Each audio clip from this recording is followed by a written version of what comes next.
Assalamualaikum warahmatullahi wabarakatuh.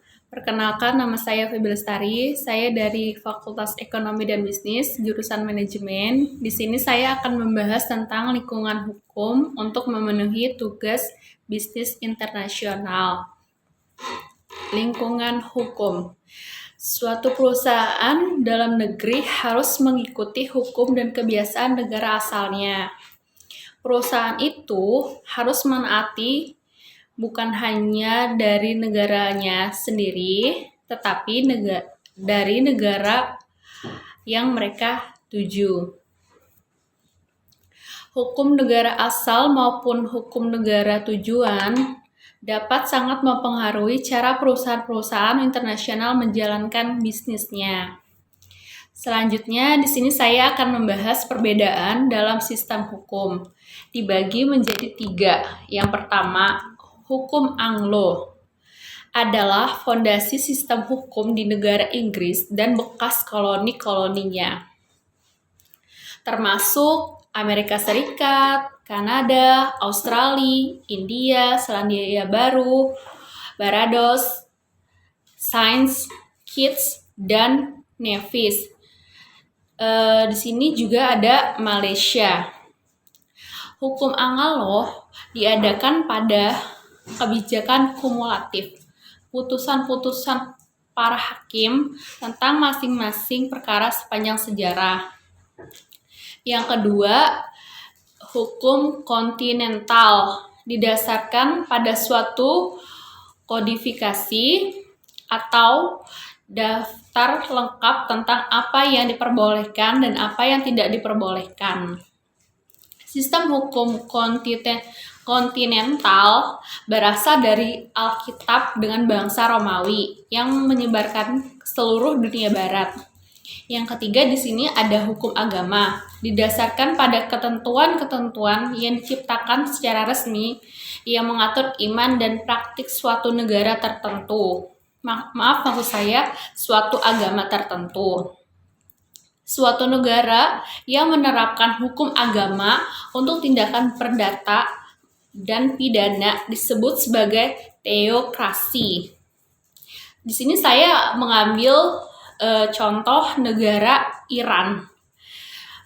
Sekelompok mullah atau orang suci menentukan keabsahan dan ketidakabsahan menurut hukum melalui penafsiran Al-Quran, Alkitab suci Islam. Di sini yang B, saya akan membahas hukum yang berorientasi ke dalam negeri. Hukum seperti itu mempengaruhi segala segi usaha dalam negeri suatu perusahaan, pengelolaan tenaga kerja, undang-undang rekrutmen, kompensasi, dan hubungan tenaga kerja. Pembiayaan usaha misalnya itu kayak undang-undang surat berharga, perbankan, kredit, pemasaran produk-produknya. Contohnya tuh kayak undang-undang periklanan, distribusi, dan perlindungan konsumen. Dan pengembangan serta penggunaan teknologi, contohnya tuh kayak undang-undang paten, hak cipta, merek dagang. Selanjutnya saya akan membahas tentang hukum langsung mempengaruhi transaksi bisnisnya. Undang-undang nasional lainnya secara eksplisit dirancang untuk mengatur aktivitas bisnis internasional. Undang-undang semacam itu sering secara politis dimotivasi dan dirancang untuk mendukung kebijakan luar negeri atau tujuan-tujuan militer negara tersebut.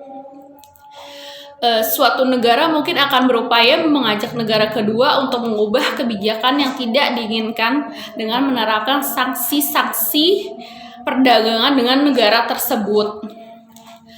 Di sini saya akan membahas tentang hukum yang ditunjukkan ke perusahaan-perusahaan asing.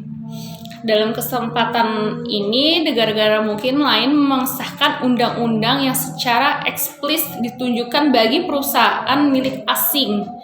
Persoalan kepemilikan menjadi suatu bidang seperti khusus.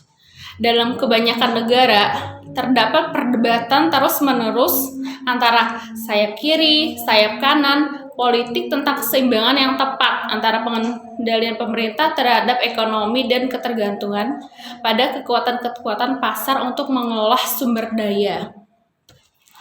Di sini saya akan membahas tentang dampak perusahaan multinasional terhadap negara tujuan. Di sini saya membagi menjadi dua. Yang pertama dampak ekonomi dan politik, dan yang kedua dampak budaya. Saya akan membahas dampak ekonomi dan politik terlebih dahulu.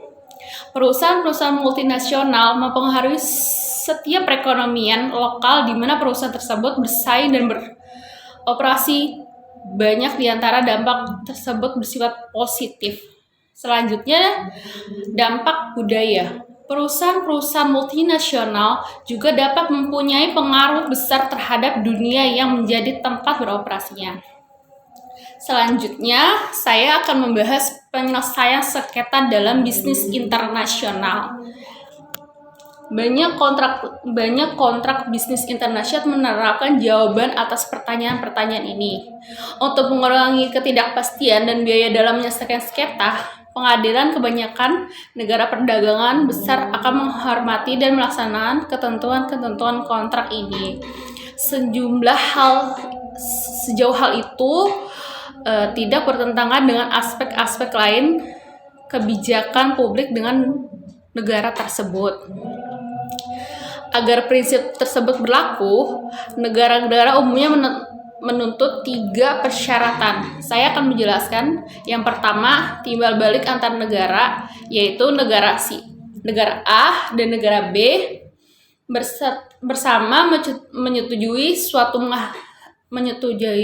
untuk menghargai keputusan masing-masing pengadilan dari negara si A dan negara si B dan saling menghargai satu sama lain. Yang kedua, tergugat diberikan pengetahuan yang jelas. Dan yang ketiga, keputusan pengadilan asing tidak menyimpan yang ketiga itu keputusan pengadilan asing tidak menyimpang dari undang-undang domestik atau traktat. Cukup sekian video dari saya, kurang lebihnya mohon maaf. Semoga apa yang saya sampaikan tadi bermanfaat untuk kalian semua. Terima kasih. Assalamualaikum.